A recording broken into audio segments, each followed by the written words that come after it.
भारत गौरव आचार्य श्री पुलक सागर जी गुरुदेव के प्रवचन और लेटेस्ट धार्मिक भजन व कार्यक्रम निशुल्क देखने व सुनने के लिए हमारे YouTube चैनल जीन शरणम मीडिया को आज ही सब्सक्राइब करें और सबसे पहले देखने के लिए बेल आइकन पर क्लिक जरूर करें। आज मुंबई से विदाई है, जिन शरणम की ओर प्रस्थान है, वहां चातुर्मास है। बहुत प्यार, बहुत भक्ति, बहुत श्रद्धा जब भी मुंबई आओ बहुत ज्यादा प्राप्त हुआ करता है। अब ऐसा नहीं लगता है कि मुंबई कोई अनजान शहर है। मुंबई तो हमारे लिए ऐसा हो गया, कभी भी आओ और कभी भी जाओ। मुंबई का हर घर तैयार है भक्ति के लिए। लेकिन इस बार का कुछ अलग हुआ कि पहली बार मैं लोगों के घर घर में रुका होऊंगा। बहुत सारी प्रशंसाएं मिली तो कई तरह की उंगलियां भी उठी। दोनों ही हुआ करता है, समाज में हर तरह के लोग होते हैं। जिन जिन के घर गए उनके यहां दिवाली हो गई और जिनके यहां नहीं जा पाए वो उस दिवाली को पचा नहीं पाए कि हमारे यहां नहीं आए। कई बिल्कुल न्यूट्रल थे, जाए तो जाए, नहीं जाए तो नहीं जाए। लेकिन इतना जरूर कहूंगा कि मेरा जो अनुभव रहा, लोगों के घर घर में, मैंने एक पंक्ति पढ़ी थी कि घर घर चर्चा रहे धर्म की, दुष्कृति दुष्कर हो जावे। मुंबई का कल्चर वो कल्चर है। मुंबई को समझने में मुझे 10 साल लग गए ना, तुरंत नहीं। मुझे तो लोग बहुत जल्दी समझ जाते हैं, लेकिन तुमको समझना बहुत कठिन काम है। लेकिन उस कठिनाई के बीच भी हमने समझने का प्रयास किया, और इतना ही प्रयास किया कि ये तो मैं जान गया, एक अनुभव हुआ घर घर जाकर। मैं लोगों के घर घर में जाकर गृहस्थ नहीं बन पाया, और तुम संत के घर पे आकर भी संत नहीं बन पाए। ध्यान रखना, मंदिर में गए, साधुओं के पास गए, लेकिन तुम्हें वैराग्य पैदा नहीं हुआ। तुम्हें क्षण भर को भी ऐसी भावना नहीं बनी कि हमारा भी कल्याण, हमारे भी दीक्षा हो। अरे जैसे तुम लोग अपने संकल्प में मजबूत हो कि हमें दीक्षा नहीं लेना, वैसे मैं भी अपने संकल्प में मजबूत हूं कि कहीं भी रहूं मेरे सन्यास को कोई फर्क पड़ने वाला नहीं है। ध्यान रख, साधु कहीं भी पहुंच जाए, संत चरण कहीं भी पड़े, जहां पड़े वहीं ध्यान रखना, जंगल में रहने मात्र से कोई संत नहीं हो जाया करता है। एक बात याद रखना, जंगल तो जंगल होता है, लेकिन उस जंगल में कोई तपस्वी पहुंच जाता है तो वो जंगल जंगल नहीं, तपोवन हो जाया करता है। ध्यान रखिए, आपके ग्रस्त के सावक के घर भी घर हुआ करते हैं, मकान भी मकान हुआ करते हैं, लेकिन जब किसी संत के चरण पड़ जाए तो वह मकान मकान नहीं, एक तपस्वी का तपोवन का रूप ले। तपस्वी जहां बैठेगा वहां तपोवन हो जाएगा, सन्यासी जहां बैठेंगे वहां धर्म की चर्चा हो जाएगी। ध्यान रखना, आज जितना भी धर्म जीवित है, आज जितना भी धर्म इस कलयुग में हमें दिखाई दे रहा है, उसमें सबसे बड़ा हाथ इस धर्म को जिंदा करने में यदि किसी का रहा है तो संतों का हाथ धर्म को जिंदा करने में रहा करता है। आज 90%, 80% भी धर्म बचा है, दिगंबर संतों की वजह से ये धर्म बचा हुआ है। ये संत ना होंगे तो देखना धर्म उजड़ जाएगा, मंदिर उजड़ जाएंगे। संतों ने बचा रखा है इस धर्म को। मैं इतना कहना चाहता हूं कि लोगों ने कहा महाराज तो पैसे वालों के महाराज हैं, महाराज पूंजीपतियों के महाराज हैं, महाराज धनपतियों के महाराज हैं। मैंने कहा वाह रे शांतिनाथ, कम से कम तूने मुझे इस योग्य तो समझा। ध्यान रखिए, विचार करिए। लेकिन मैं धनपतियों का महाराज नहीं, मैं पूंजीपतियों का महाराज नहीं।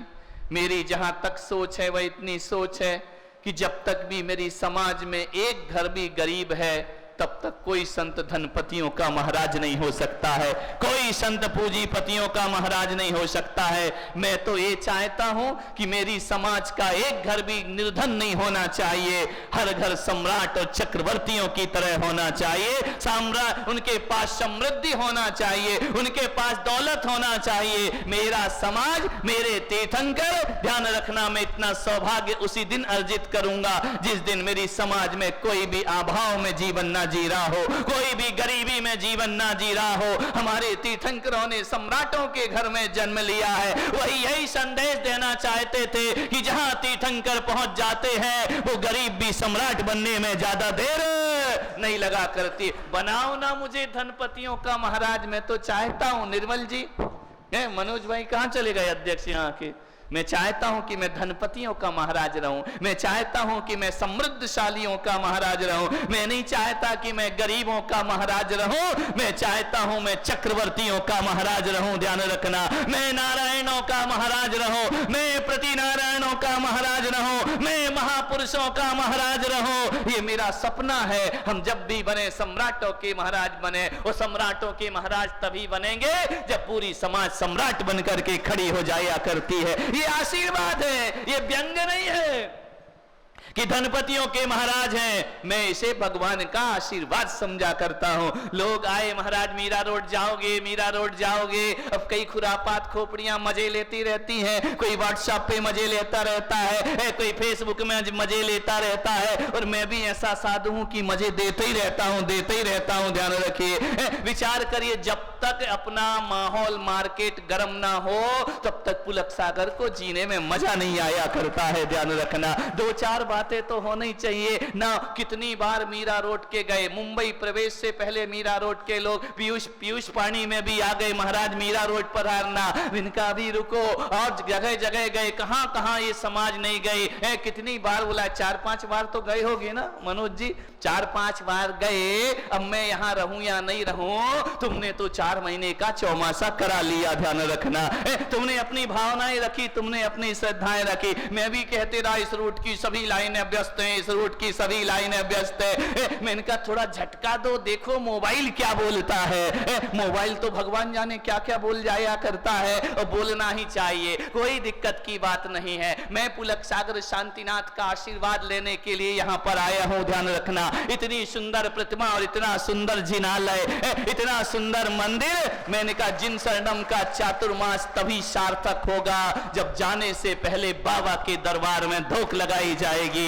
इनका आशीर्वाद लिए बिना कुछ हो सकता है क्या? आप मत सोचो कि हम तुम्हारे लिए आए हैं, नहीं नहीं, तुम्हारे लिए तो आए ही हैं। हकीकत में तो हम शांतिनाथ भगवान के लिए यहां पर आए हैं। मस्त मान स्तंभ तैयार हो गया है, मुझे कहा गया मूर्तियां विराजमान करना, आप आ जाओ। मैंने कहा इस रूट की सभी लाइनें व्यस्त हैं, ध्यान रखिए। मैंने कहा मैं अपने अनुज प्रणाम सागर को वहां कहता हूं कि जाओ और मान स्तंभ में प्रतिमाएं स्थापित। अब वो आए नहीं आए मुझे नहीं पता है, आए थे क्या? तुम बुलाओ और संत ना आए, ऐसा कैसे हो सकता है? लेकिन ध्यान रखिए, विचार करिए, ऐसा कोई मेरे मन में भाव नहीं, कुछ नहीं है। ध्यान रखना है, ये पहले का समय था जब एक श्रेणिक राजा बुलाता था तो भगवान महावीर ऐसे तीर्थंकर हुए। एक बार नहीं, 2 बार नहीं, 3 बार नहीं, 5 बार। एक श्रेणिक के पुण्य से भगवान महावीर एक नगर में 5 बार समोसरण लेकर के जाया करते हैं। ये इतिहास की अद्भुत घटना है। ऋषभ देव 5 बार किसी शहर में नहीं गए, अजितनाथ शांतिनाथ 5 बार कहीं नहीं गए, केवल महावीर भगवान ऐसे हुए। एक के पुण्य से 5 बार भगवान का समोसरण पहुंचा करता है। मीरा रोड वालों, अभी तो मेरा 3रा बार है। समझ गए क्या? ऐसी बातें आपको डायरेक्ट समझ में आ। 5 बार समोसरण एक नगरी में लगता है। राजा ग्रही नगरी में 5 पहाड़ियों पर भगवान दिव्य देशना दिया करते। किसका पुण्य था? राजा श्रेणिक का पुण्य था। ध्यान रखना, वो सतयुग था, वो चतुर्थ काल था। एक व्यक्ति के पुण्य से तीर्थंकर आया करते हैं, लेकिन ये पंचम काल है, एक व्यक्ति के पुण्य से नहीं आते हैं। जब समाज का पुण्य जोर मारता है, सकल समाज का पुण्य जोर मारता है, वहां की हवाओं का पुण्य जोर मारता है, जब वृक्षों का पुण्य जोर मारता है, पशु पक्षियों का पुण्य जोर मारता है, और जब धरती का पुण्य जोर मारता है तब संतों का समागम हुआ करता है।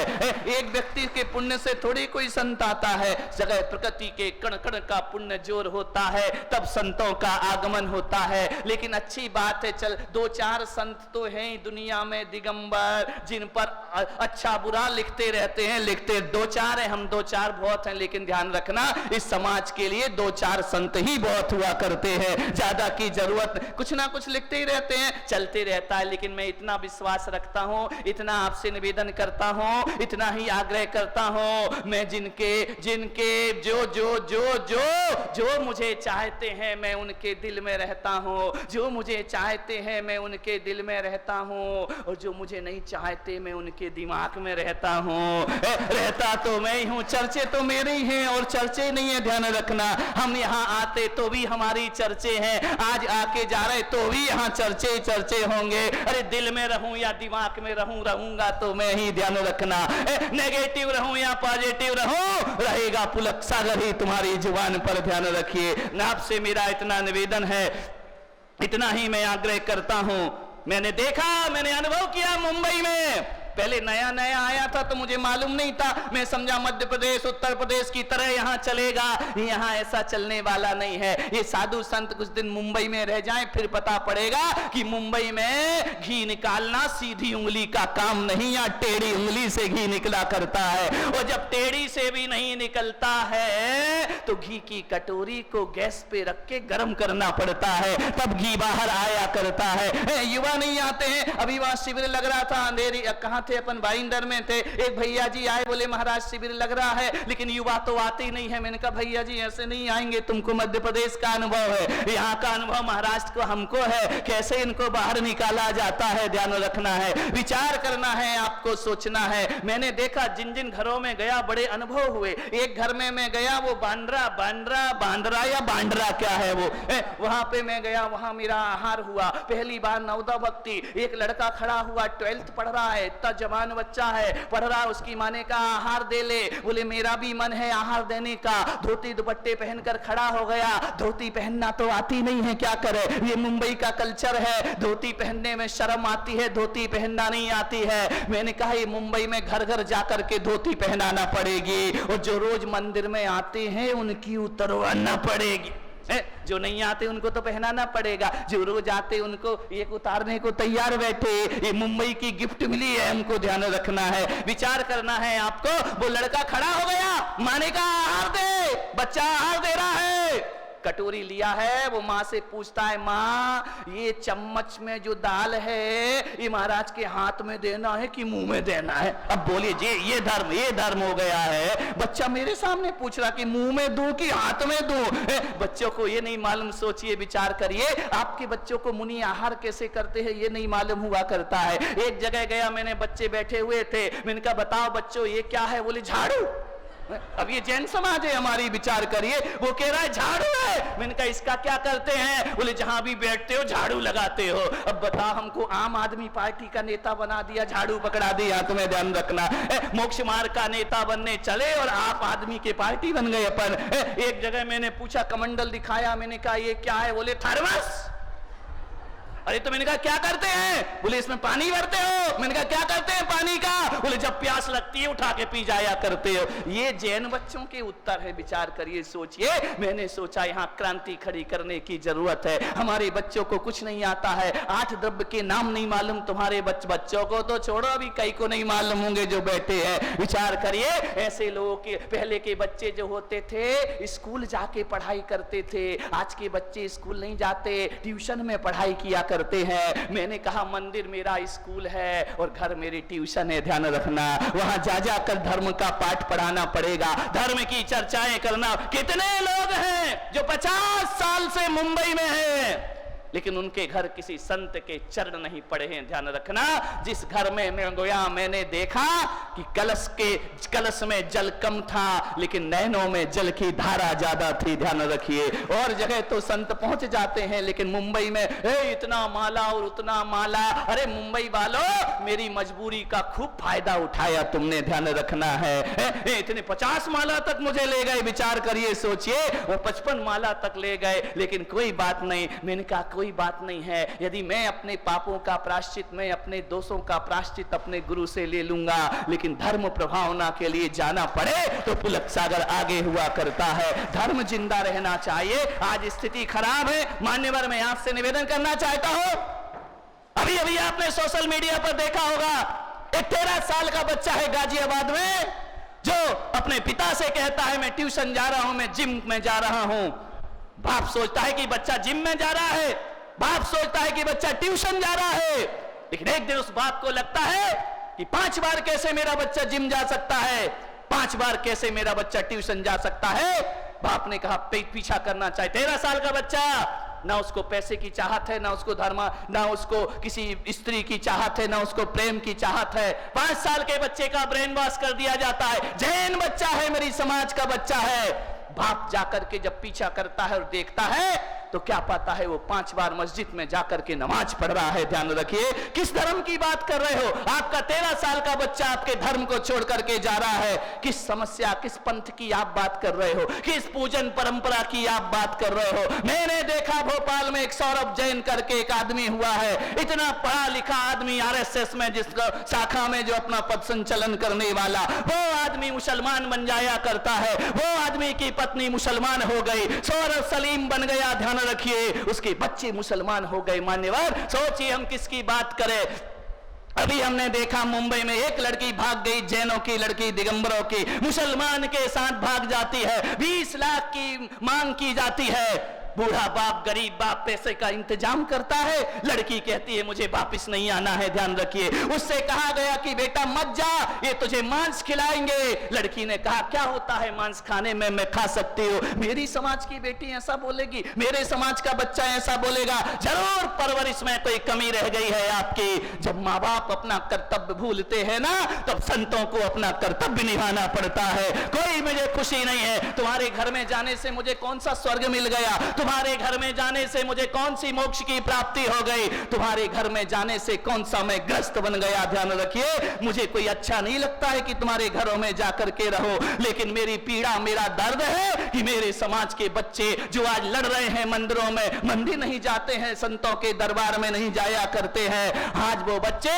यदि वक्त रहते तुमने नहीं संभाला इन बच्चों को, माँ बाप रहते तुमने परवरिश नहीं की, आने वाला समय जैनों को ढूंढते रह जाओगे, जैन दुनिया में प्राप्त नहीं होंगे। उठा करके देखिए रोज सोशल मीडिया पर क्या क्या आ रहा है, विचार करना है आपको। भाग रही हैं लड़कियां, धर्म छोड़ रहे हैं हमारे बच्चे।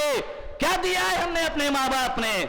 मैं सोचता हूं मान्यवर, हम पाठशाला लगाते हैं, हम शिविर लगाते हैं, रिजल्ट तो 0 का 0 ही हुआ करता है। प्रैक्टिकली बात करना सीखिए।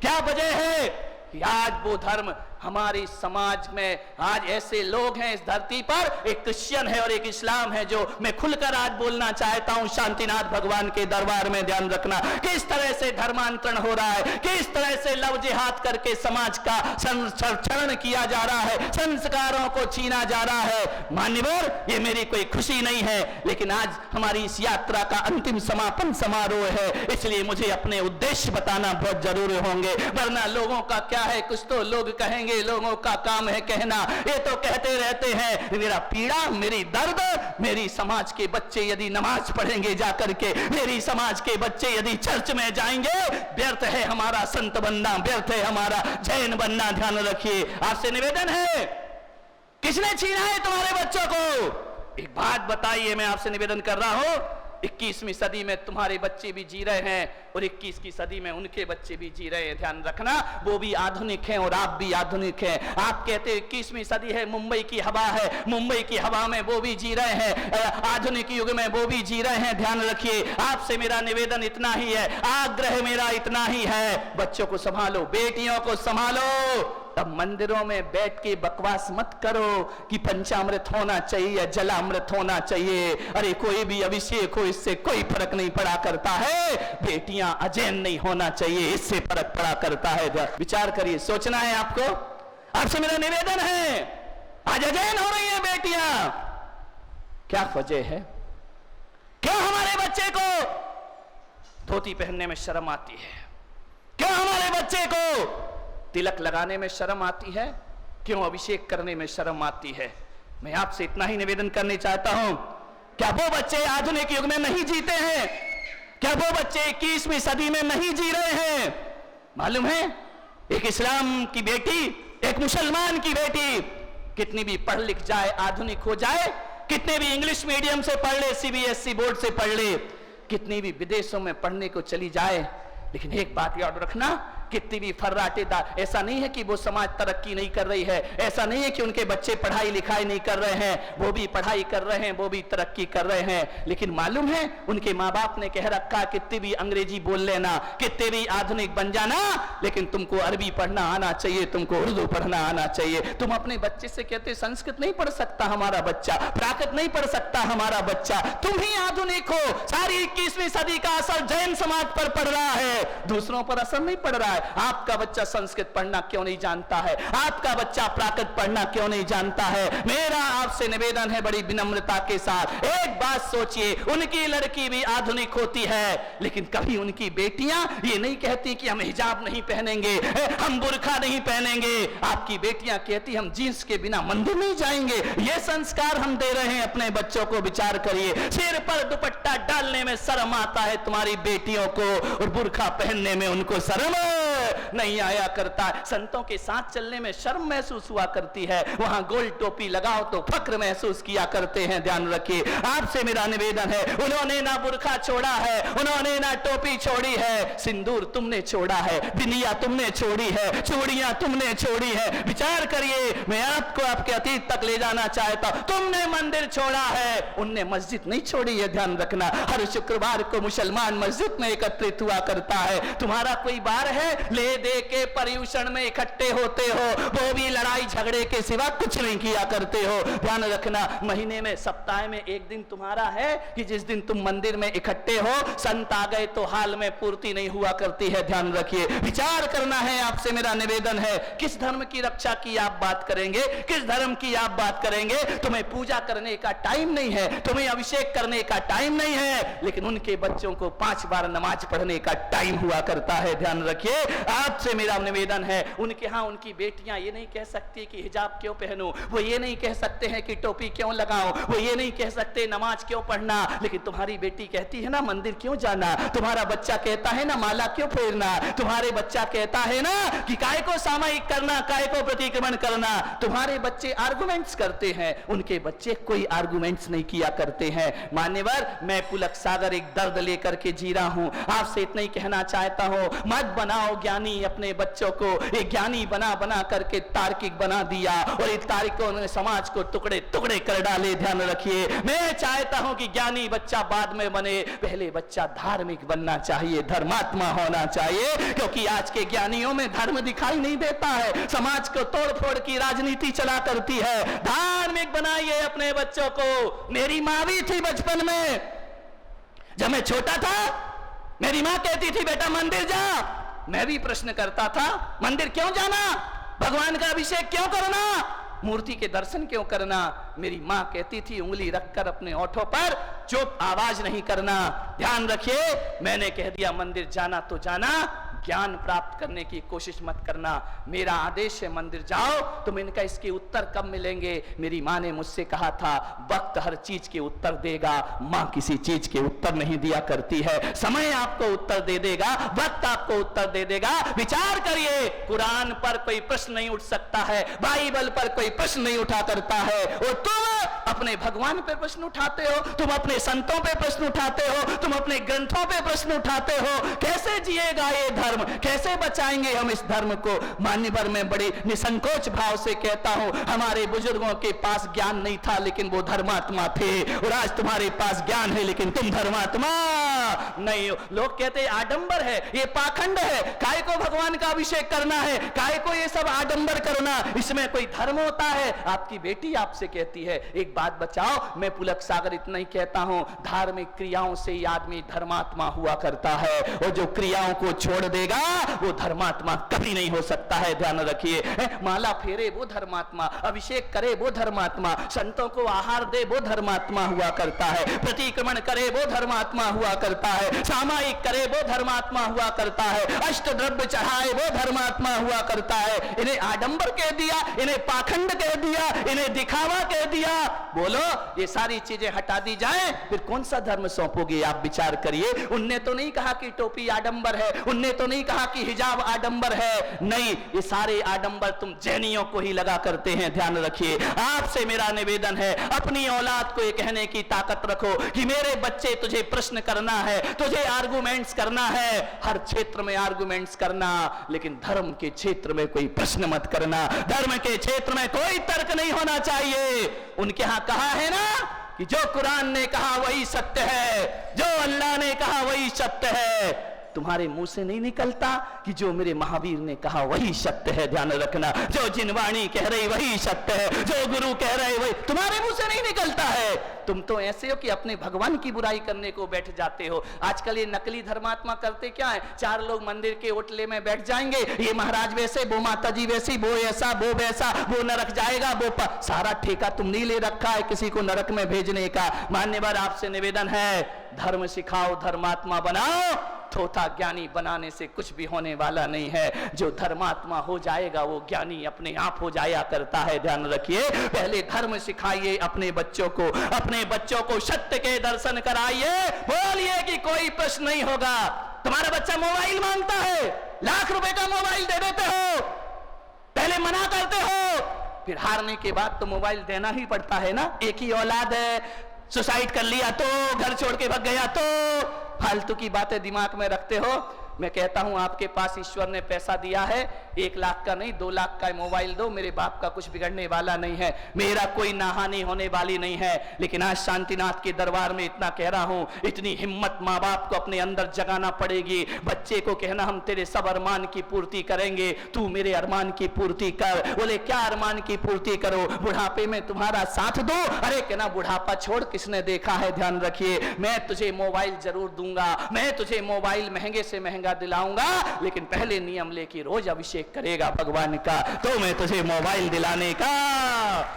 आप शर्त लगाइए, बच्चा शर्त लगाता है, बच्चे पर शर्त लगाओ, माला फेरो, मंदिर जाओ, पूजा पाठ करो, उसके बाद बच्चों को साधन उपलब्ध कराइए। और यदि आपने साधन उपलब्ध कराए और साधना नहीं दी तो आज जो हाल समाज का है, आगे जाके क्या होता है? मंदिरों पे लड़ रहे हैं, मंदिरों पे झगड़े कर रहे हैं, संतों के नाम पर झगड़े कर रहे हैं, मिथ्या बुद्धि तुम्हारी हो गई है। अभी अभी लोगों ने बात, पुलक सागर घर घर क्यों जा रहे, घर घर क्यों जा रहे हैं? अरे घर घर क्यों जा, मुझे कोई शादी करना है कि बच्चे पैदा करना है? मैं काय के लिए घर घर में जा रहा हूं? मुझे तुम्हारे घर अपने नाम रजिस्ट्री कराना है क्या? मुझे तुम्हारी दौलत लेना है क्या? नहीं। ध्यान रखिए, जब आपातकाल आती है ना, तो घरों से बच्चों को धर्म से जोड़ने के लिए जाना ही पड़ता है। ध्यान रखिए, बच्चे धर्म से जुड़ रहे हैं, धर्म की ओर चल रहे हैं। आपसे लोग कहते हैं कट्टरवाद नहीं होना चाहिए, मैं पुलक सागर कहता हूं बहुत भयानक दृश्य है देश में।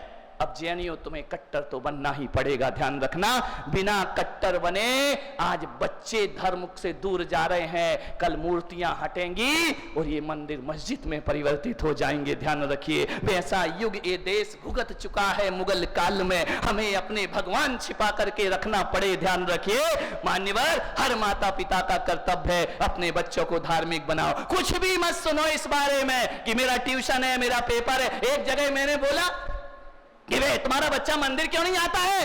वो मां बोलती है मंदिर दूर है। मैंने कहा शर्म आना चाहिए तुमको, एयरपोर्ट भी तो घर से दूर है ना, अस्पताल भी तो घर से दूर है ना, स्कूल भी तो घर से दूर है ना, चौपाटी भी तो घर से दूर है ना, कितनी चीज घर से दूर है। क्या तुम्हारा बच्चा बाहर नहीं निकला करता है? केवल मंदिर ही दूर क्यों लगता है? हर चीज पास क्यों लगती है? क्लब पास क्यों लगता है? चौपाटी पास क्यों लगती है? मंदिर दूर क्यों लगता है? ध्यान रखिए, हर किसी के पास गाड़ी है, वाहन है, बहानेबाजी छोड़िए और अपनी औलाद को धार्मिक बनाने का प्रयास करिए। यही संदेश मैं आपके लिए लाया हूं। एक बात और अंतिम बात कहता हूं, मीरा रोड की समाज से मैं कहता हूं, कोई मन में गिला शिकवा मत रखिए। मैं उस दिन बहुत खुश हो जाऊंगा जिस दिन मुझे लगेगा मीरा रोड में कितने 500 घर तो होंगे, 400 घर जैनों के हैं या नहीं है? बोलिए हाँ या ना, है ना? हर घर आज नियम ले ले, एक एक व्यक्ति नियम ले ले कि हर रविवार को हमारा पूरा परिवार जिनालय में दिखाई देगा। ध्यान रखिए, हर रविवार को पार्श्वनाथ चालीसा होगी यहां बैठ करके, हर घर के सदस्य उसमें आएंगे। हर कोई एक दिन चुनो, शुक्रवार को मस्जिद भरती है, रविवार को चर्च भरता है, हमारा मंदिर क्यों नहीं भरता है? ध्यान रखिए, विचार करिए। सारी समाज का एक एक घर का बच्चा, एक एक घर के माँ बाप की एक जिम्मेदारी है। अपने बच्चों को लेकर फिर यहां से तुम कहीं भी ले जाओ, चौपाटी ले जाओ, जहां ले जाना है, अपने बच्चे से 20 मिनट मांगिए। हर रविवार को 20 मिनट मांगो। मैं चाहता हूं कि यदि ये मंदिर हर रविवार को भर गया और यहां चालीसा का पाठ होने लगा, कोई से भी चालीसा पढ़ो, लेकिन रविवार है इसलिए मैं पार्श्वनाथ का नाम ले रहा हूं, ध्यान रखना है। पार्श्वनाथ की चालीसा पढ़ो। जो समाज का बच्चा परिवार को लेकर नहीं आएगा उसमें समाज में दंड की व्यवस्था होना चाहिए, ध्यान रखना। क्यों नहीं आए, आप पे पेनल्टी लगेगी। आप जैन हैं, आपको वोट देने का अधिकार नहीं होगा, आपको मंदिर में आने का अधिकार नहीं होगा। इतने संकल्प बनाइए। मैं ये नहीं कह रहा हूं कि आ गए तो धर्म बच जाएगा। आज तुम्हारा बच्चा कहता है ना समाज का डर दिखाओ, तो बच्चा कहता हम समाज से नहीं डरते हैं। समाज ने हमारा क्या किया है? हकीकत में समाज ने कुछ नहीं किया है। क्यों डरेगा तुम्हारा बच्चा समाज से?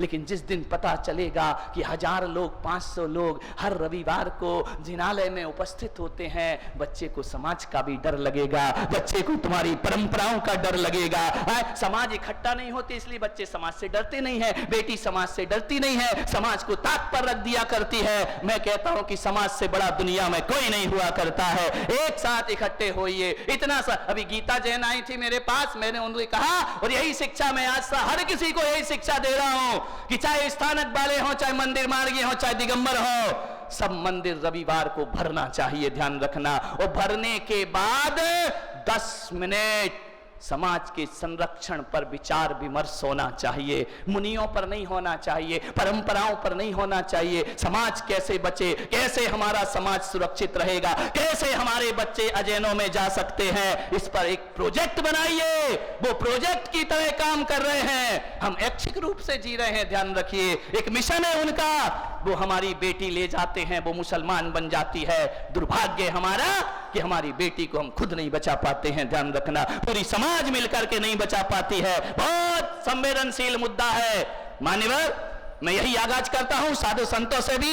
यहां भी हो सकता है किसी संत का चातुर्मास हो तो कहना पोथी पुराण एक तरफ रखो, पहले समाज बचाओ, धर्म बचाओ, ये हमारा पहला उद्देश्य होना चाहिए। उसके लिए कुछ भी करना पड़े, समाज को साथ देना पड़ेगा। समाज के हर घर के लोग जितने यहां बैठे हैं, पूरी समाज नहीं है, आप संकल्प लीजिए और आपके जो इष्ट मित्र हों उनसे बोलो कि तुमको रविवार को इतने बजे इस मंदिर में शाम को पहुंचना है। सुबह पहुंचो या शाम, शाम तो मुंबई वाले पहुंचेंगे नहीं क्योंकि रविवार को शाम रंगीन हुआ करती है, ध्यान रखिए, छुट्टी का दिन है। सुबह का समय कोई भी एक समय बना लो, उस दिन हमें मंदिर में पहुंचना ही है। और पहुंच करके ताकि हमारे बच्चों को समाज का डर लगे, समाज से भयभीत हो। जब तक समाज का डर नहीं होगा, संतों का डर नहीं होगा, तब तक इस भयानक दुष्प्रभाव से हमारी समाज को कोई बचा नहीं सकता है। बेटियां बचाओ और बेटे बचाओ, धर्म बचाओ। कहना बहुत कुछ था, समय की अपनी सीमा है, मेरा वक्त हो रहा है, मुझे जिन शरणम की ओर जाना है। क्योंकि इतना जरूर कहूंगा कि यहाँ की समाज बड़ी प्रबुद्ध समाज है और बहुत बड़ी समाज है, इतना बड़ा जिनालय है। मैं उम्मीद रखूंगा, आवाज लगाना मेरा काम है, तुम सुधरो या नहीं सुधरो वो तुम्हारा काम है, ध्यान रखना। एक चौकीदार रात भर आवाज लगाता है ना, जागते रहो जागते रहो जागते रहो। जो जाग जाते हैं उनके घर बच जाते हैं चोरी होने से, और जो सोते रहते हैं वो लुट जाया करते हैं, ध्यान रखिए। मेरा एक ही मिशन है, चाहे उसके लिए मुझे कोई भी रास्ता अपनाना पड़े। मैं चाहता हूं ऐसी तैयारियां साधु संतों को करना चाहिए। अपनी एक भी बेटी नमाज ना पढ़े चर्च ना जाए, मेरी बेटी जब भी पढ़े तो प्रभु पतित पावन के स्वर गूंजना चाहिए, जिनेंद्र भगवान की भक्ति होना चाहिए। ऐसा मैं अपेक्षा रखता हूं, समाज ऐसा उपक्रम करे। अभी पंच कल्याणक है, काम बहुत है, ट्रस्टियों ने बहुत आग्रह किया कि महाराज नहीं चौमासा मुंबई नहीं करो, कराने को बहुत लोग तैयार थे। हमारे अभी अभी मंदिर की प्रतिष्ठा हुई, प्रभु जी यहाँ बैठे, हीरा लाल जी सभी कहते यहाँ चतुर्मास करो, देवी लाल जी बोले यहाँ चतुर्मास करो।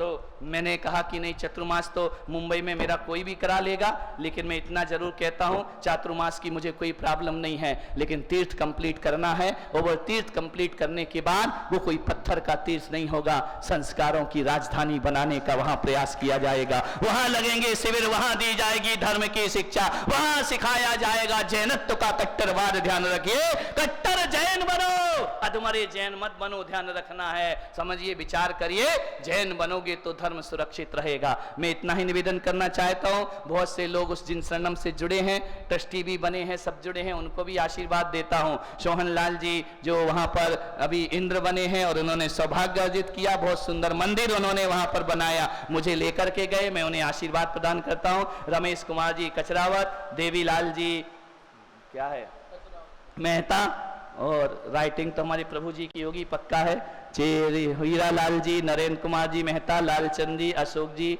कल्पना, वीरेंद्र, अभय, बक्सी, विपिन जी, सुमन जी और आशीष, सरला पाटनी, कमलेश, महावीर, पूरणमल, पूंजी लाल और बाकी पढ़ने में नहीं आ रहा है, मुकेश कुमार, इन सब ने और हमारे प्रभु जी, ये सभी लोग वो व्यक्तित्व हैं जो जिन शरणम से जुड़ करके उस तीर्थ को मजबूत बना रहे हैं। मुंबई वालों ध्यान रखना, दिल्ली के पास बहुत सारे तीर्थ हैं, जयपुर के पास बहुत सारे तीर्थ हैं, इंदौर के पास बहुत सारे तीर्थ हैं, मुंबई के पास एक ही तीर्थ है, वह है जिन शरणम तीर्थ। ध्यान रखना, वहां पर आप अधिक से अधिक पहुंचे, कलश आवंटन करें, इन निंदाणी बने, 1008 निंदाणी वहां पर बन करके। यहाँ पे बहुत से लोगों ने मूर्तियां प्रदान की हैं पिछले प्रवास में, वह अपने नाम हमें पहुंचा दें हमारे सुरेश जी के पास, ताकि मूर्तियों पर प्रशस्ति लिखना प्रारंभ हो जाएगा। 1200 मूर्तियों का पंच कल्याणक वहां पर होगा, देखने लायक अद्भुत नजारा वहां पर होगा। 30 तारीख को ब्रह्मचारी किशोर जी की भव्य मुनि दीक्षा वहां पर होने जा रही है, इसलिए मुझे और जल्दी वहां पर पहुंचना है। सभी लोग उस दीक्षा में आए। हमेशा जब भी कार्यक्रम हुआ है जिन शरणम में, सबसे ज्यादा उपस्थिति रही तो मीरा रोड की उपस्थिति रहा करती है। आप वहां पर पहुंचिए, दीक्षा में पहुंचे। 1 तारीख को कलश का कार्यक्रम होगा, 2 तारीख को गुरु पूर्णिमा का कार्यक्रम होगा, 3 दिवसीय आयोजन वहां पर होंगे।